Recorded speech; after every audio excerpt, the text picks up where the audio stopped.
북러 정상회담과 다시 말씀드리겠습니다. 북러 정상회담과 관련해서 말씀드리겠습니다. 김정은 북한 국무위원장과 블라디미르 푸틴 러시아 대통령이 어제 정상회담을 열고 전방위적인 군사협력을 하기로 했다고 전해지고 있습니다.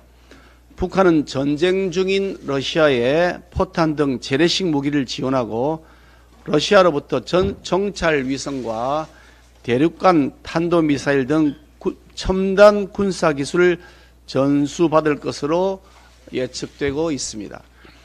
국제사회의 가장 위험한 인물로 꼽히고 있는 두 지도자가 대놓고 악마의 거래를 자행하는 행태에 세계의 비판이 쏟아지고 있습니다. 북러 정상회담은 한반도와 동북아 평화는 물론 세계 평화를 위협하는 심각한 도전입니다. 북한과 무기, 군사 기술을 거래하는 것은 유엔 안보리 대북 결의에 정면으로 위반되는 행위이며 안보리 상임이사국인 러시아가 적극적으로 가담해 스스로 참여한 결의를 위반하는 것으로서 결코 묵과할 수 없는 행동입니다. 러시아는 북한과의 무기 거래를 당장 중단할 것을 촉구합니다.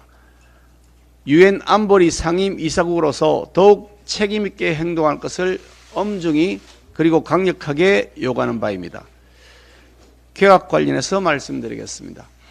어제 2차 개각이 있었습니다. 대통령 취임 후 1년 반 정도 지난 시점에 전문성, 업무 수행력, 정무적 리더십으로서 국정 철학을 보다 단단히 다지면서 국민 눈높이에 맞게 현안을 챙기기 위해 단행된 적절한 인사라고 봅니다.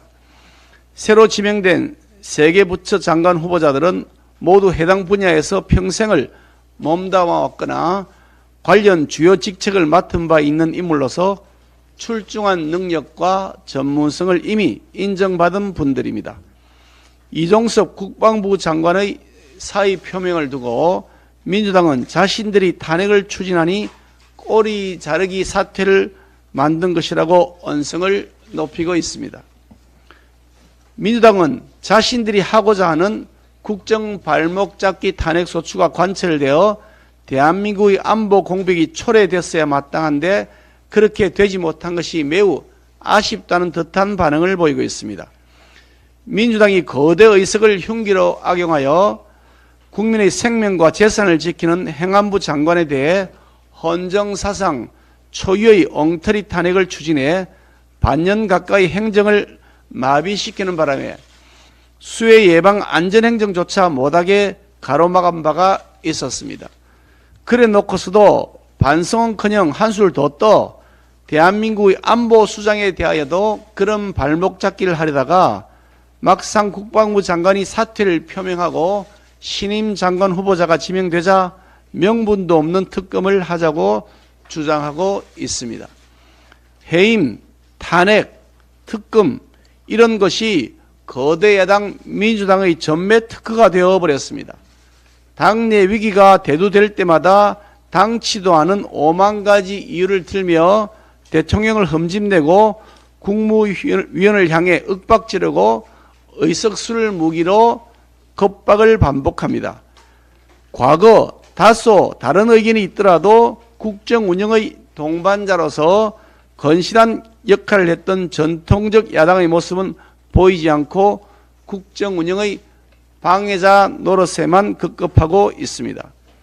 앞에도 말씀드린 바와 같이 북한 김정은과 러시아 푸틴 사이의 모종의 무기 거래가 있었을 것으로 추측되고 있으며 북한은 어제 또다시 미사일 도발을 자행하기도 했습니다.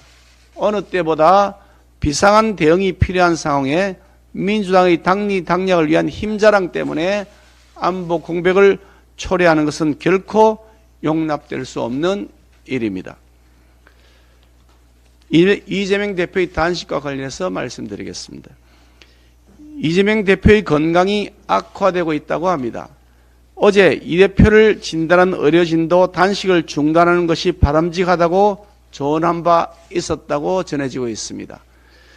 이하를 막론하고 이 대표께서는 건강을 해치는 단식을 중단하시기를 정중히 요청합니다. 거대 의석을 가진 제1야당의 대표가 정부의 국정 운영을 점검하고 내년도 나라 삶을 챙겨야 하는 중차대한 정기 국회 시기에 단식을 계속하는 것은 바람직하지 않습니다. 어제 김정은 북한 국무위원장과 푸틴 러시아 대통령의 정상회담이 러시아 보스토니치 우주기지에서 열렸습니다.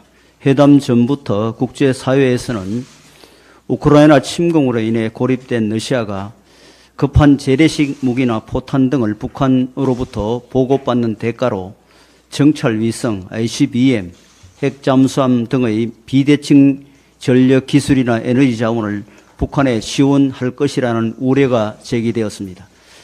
그런데 실제로 푸틴 대통령은 북한의 위성 개발을 돕겠다고 했고 공개할 수 없는 민감한 분야에서도 북한과 협력하고 있다고 밝혔습니다.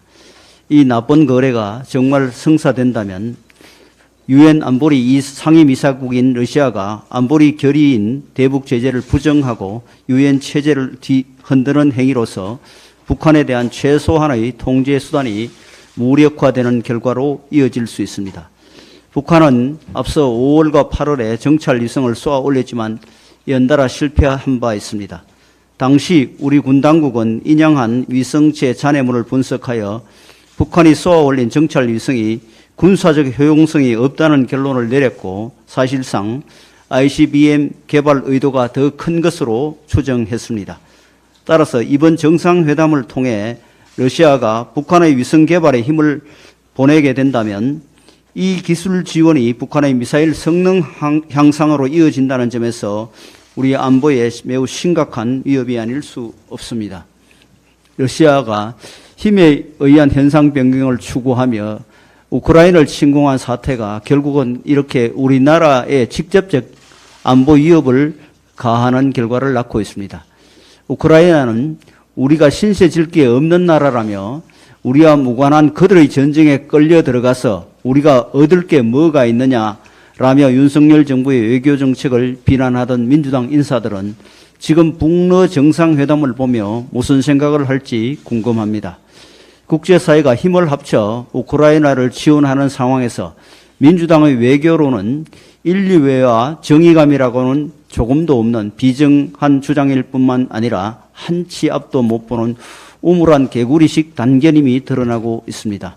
우리는 이제 민주당식의 순진하고 이기적인 국제 외교 안보관에서 벗어나 냉정하고 보편적인 관점에서 국제사회와 함께 러시아와 북한의 안보 위협에 단호히 대응해야 합니다.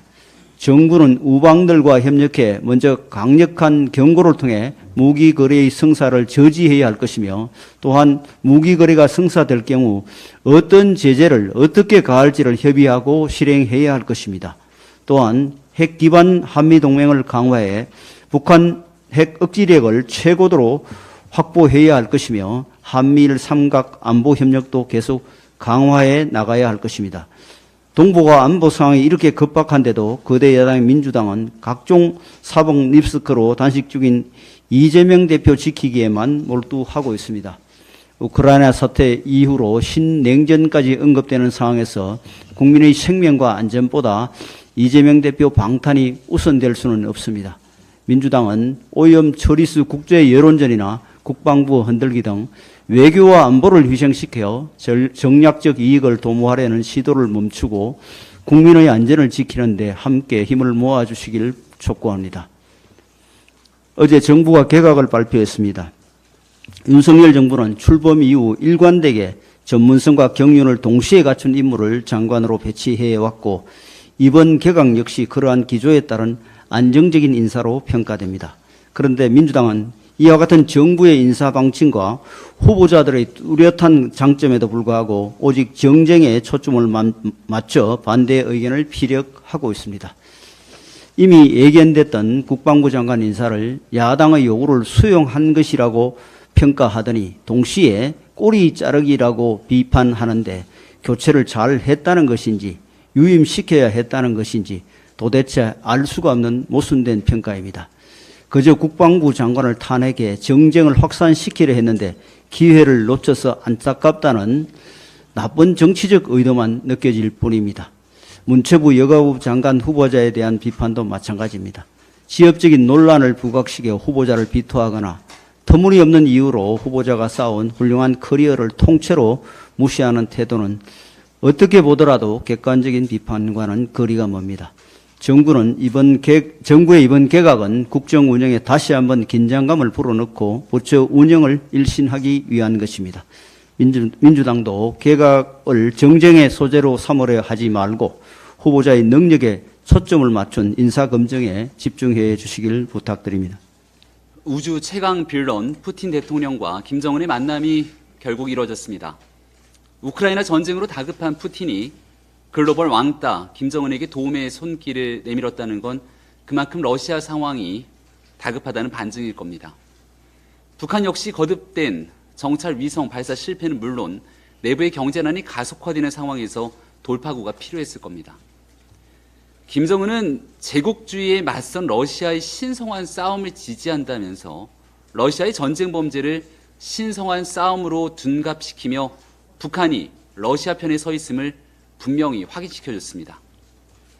유엔 안보리 상임이사국인 러시아는 안보리 제재를 밥 먹듯이 위반하는 북한의 위성 개발을 돕겠다며 의지를 피력함과 동시에 이 평양 답방까지 약속했으니 이런 두 나라에 대해 자유민주 국가들의 연대는 더욱이 강력하게 추진되어야 마땅한 일 아니겠습니까?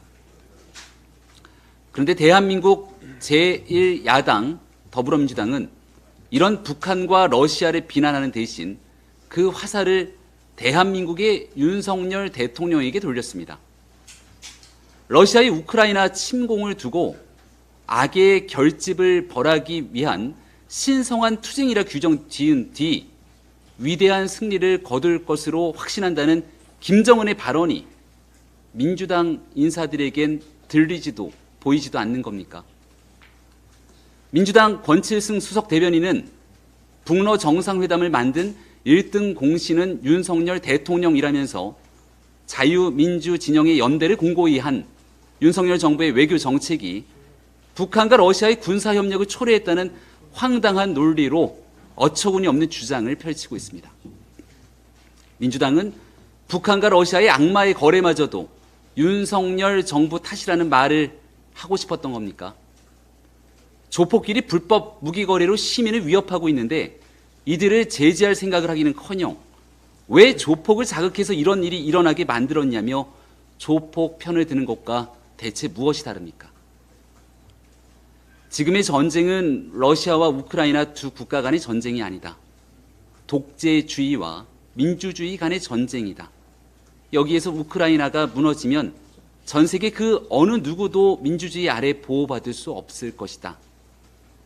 러시아 군이 우크라이나에서 자행한 전쟁 범죄 사건의 조사에 세상에 알린 공로로 지난해 노벨 평화상을 받은 우크라이나의 인권 변호사 올렉산드라 마트비추크의 이야기입니다.